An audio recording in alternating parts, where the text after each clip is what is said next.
to what Donald Trump is doing. Here he is once again trying to rig the system. He doesn't believe in the rules. We can't stand back and watch this democracy disappear district by district. We have got to meet fire with fire. We're asking the voters for their consent to do midterm redistricting to level the playing field all across the United States. On November 4th, you have the power to stand up to Trump. Donald Trump, you have poked the bear, and we will punch back. This is a serious moment. Wake up. There are a few reasons why that new ad from Gavin Newsom is so devastating. First and foremost, it's garnered a ton of attention online, and attention in 2025 for one person often comes at the expense of another. Don't think that Donald Trump can't see that for the last few weeks, Newsom is garnering more eyeballs than he is. And with Newsom now releasing commercials, it looks like he's leaning in, not out. In fact, him leaning in and going full bore into this fighter framing is a point he also made during our latest interview a few days back. There's literally no more evidence than you need than the evidence that has been submitted in the first 6.5, 7 months of the Trump administration. And you think this is going to get better?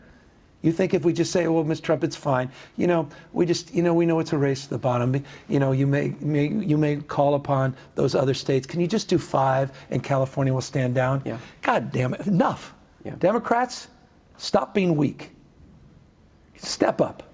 These guys have been dominating the narrative. They have been defining the terms of the debate. It's time to get on our off our heels, onto our front toes. It's time to do just that. Dominate the narrative, flood the zone, and surround sound. It's time for us to all band together. I said that, this is not no do-over. This is it.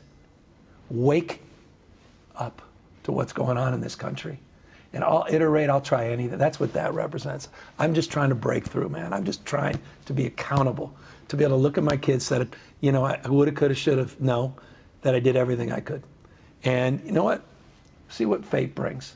But we're going to put everything on the damn line. And that's, why I'm proud of the folks from Texas. And that's why I'm proud of folks showing up at the No Kings rally. People haven't given up yet. Yeah. I'm telling you, we can win. We're going to do this. We can win this November. We can win next November. And then we can get this country back on track. And so again, we can all see that Newsom is leaning heavily into the fighter framing, something I've personally been begging for years.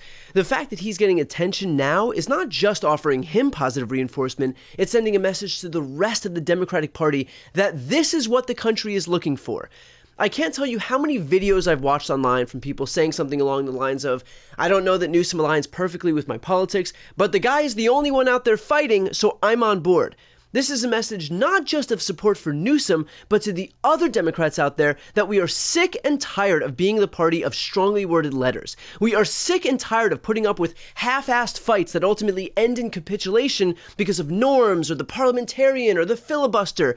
You never see those things stop Republicans. So often, it feels like Republicans won't allow anything or anyone to tell them no, while Democrats will look for any excuse not to get to yes. I spoke with Mehdi Hasan about this phenomenon. Here's what he had to say. Mehdi, do you think that what we're seeing right now from some of the Democrats out there are a few governors who are vowing to fight back against what Texas Republicans are doing? We see Gavin Newsom, J.B. Pritzker. We've seen to some degree Kathy Hochul in New York, although she's limited by what New York's Constitution allows them to do. Although I would also make the argument that Republican states have been limited by what they're able to do, and they've done it anyway.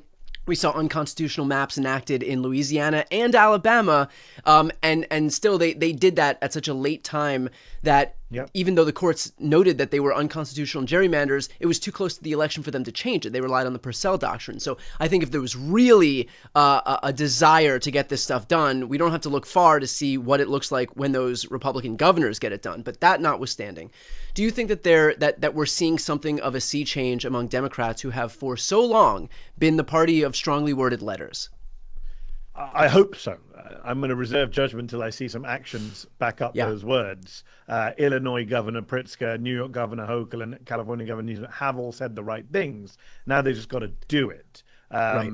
As you say, there are some limitations, but these are the same limitations that Republicans overcome all the time.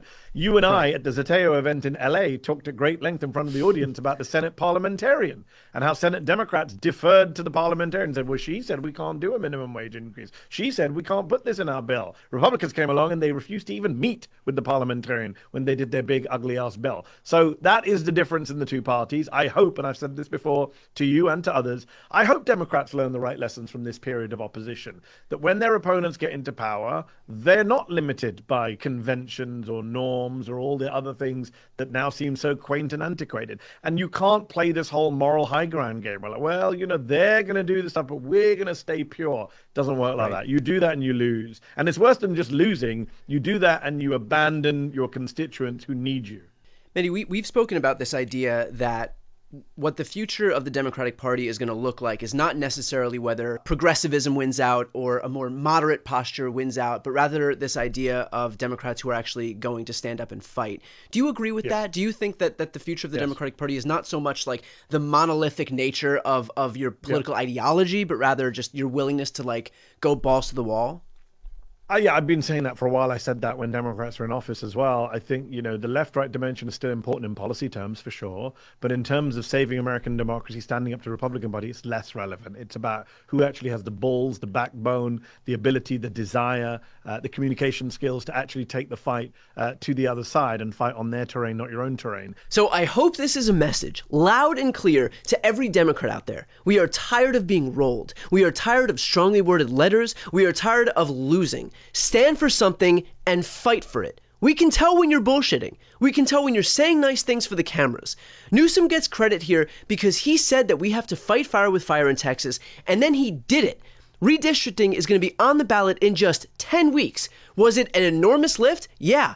Would there have been 1,000 reasons not to do it? Absolutely. Did it get done anyway? Yes. That's what it looks like when you actually fight for something. Every other elected official, take note. You don't get credit for saying things that sound good, you get credit for doing them. Who's the next governor that's going to introduce new maps? Who's the next state legislator that's going to neutralize what's happening in Texas and Missouri and Indiana and Florida? Who's the next Democrat to recognize the urgency of the moment that we're in right now? Who's going to disabuse the Democratic Party of this prevailing notion that extraordinary times call for ordinary responses? Because that might have worked in the past, but we are in a new era, one where our leaders need to actually stand up and lead. To that end, we all have a role to play in this. Part of showing the rest of the country, and certainly the rest of the party, what it means to step up relies on these map redraws here in California actually passing. That means we need to convince tens of millions of Californians in just 10 weeks' time why it is so critical to redraw our maps and neutralize the blatant power grab happening in Texas. Republicans are going to pour millions upon millions into killing this referendum. Why? Because they know it's easier to kill it in California than nationwide. And so all of their money, all of the billionaires are going to coalesce right here into this state. We have to make sure that we win, not just to protect our democracy, but also to send a signal to other Democrats nationwide that when they fight for us, we all will show up. This is going to be an incredibly expensive effort, so if you can contribute anything, please do so. I'm going to put the link to donate on the screen, in the post description, and in the comments. So let's all do our part and fight to save our democracy. Before you go, if you enjoyed this content and you want to see more and support independent media, please subscribe to this channel. The subscribe button will be right here on the screen. But second, the reality is that we are now in a political environment where this administration can lean on any of the social media platforms to suppress certain voices if they don't like critical coverage. That means my longevity here is in the hands of a few tech billionaires who are already making it clear that they are willing to cater to this administration. To that end, signing up for my newsletter is a way for me to reach you directly if that ever becomes necessary. I'll put the link right here on the screen as well, so please sign up. It's free, but there's also an option to do a paid subscription if you'd like to support me and my team. I really appreciate it. Thanks so much.